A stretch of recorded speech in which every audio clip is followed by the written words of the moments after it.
I have the script for the NBA playoffs. There he is! Get out of my house! So we're gonna have you read the script to your audience, and then we'll have to kill you. Are you gonna kill me now? You think we're just gonna kill you without watching you suffer first? Have fun rotting in there for the rest of your pathetic life. Ha ha ha ha ha, bitch.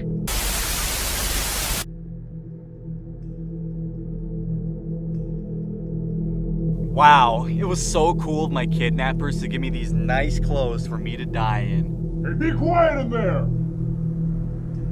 I've got to get out of here. This place smells like hot Cheetos and moldy ass. Plus, I'm gonna rot in here if I don't. But how? I could dig a hole. Nope. I could call for help. Help! Help! God, that sound quality is great. I could use the door. Wait, that worked? Get back in there! Shit!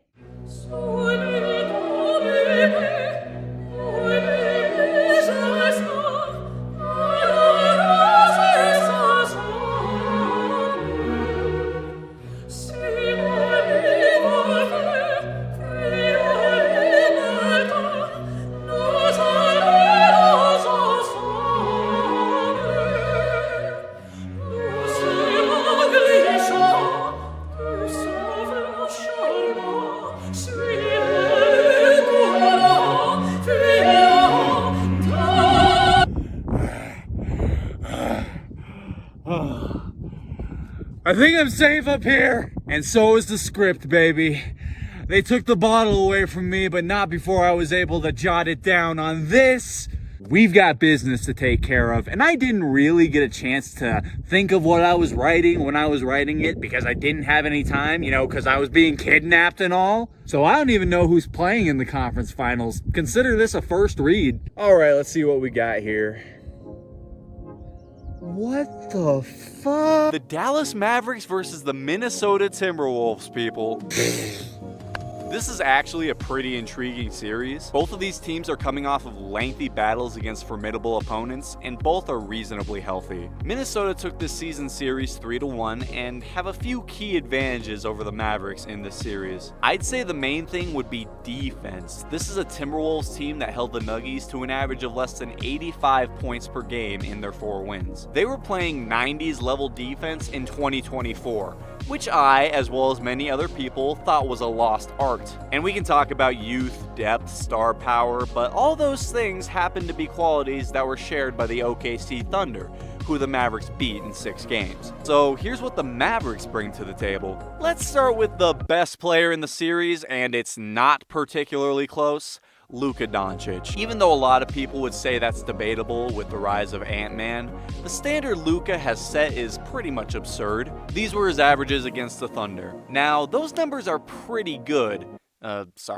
Would be pretty good if you didn't know that he was 6 points below his all-time playoff average. I just can't confidently say that Anthony Edwards has done enough to earn the trust in the way that Luka has for me. And let's give Kyrie his props as well. He's a guy that a lot of people would consider one of the greatest clutch players who ever played, and he has the resume to back it up. Having someone with that level of poise will be critical in a series where I believe we'll see several close games. Not to mention that Kyrie is the veteran leader of the team now, and has enough postseason experience to keep his team focused regardless of whether the Mavericks win or lose. And yes, I fully understand that I'm cheating by releasing this video after the conference finals have started, but getting kidnapped is really inconvenient for making content. I'm going Mavs in 6, but I've made the mistake of picking against the Timberwolves in the 2 series prior to this, and quite frankly, I'm terrified. Anyways, let's see what's going to be happening in Boston versus what?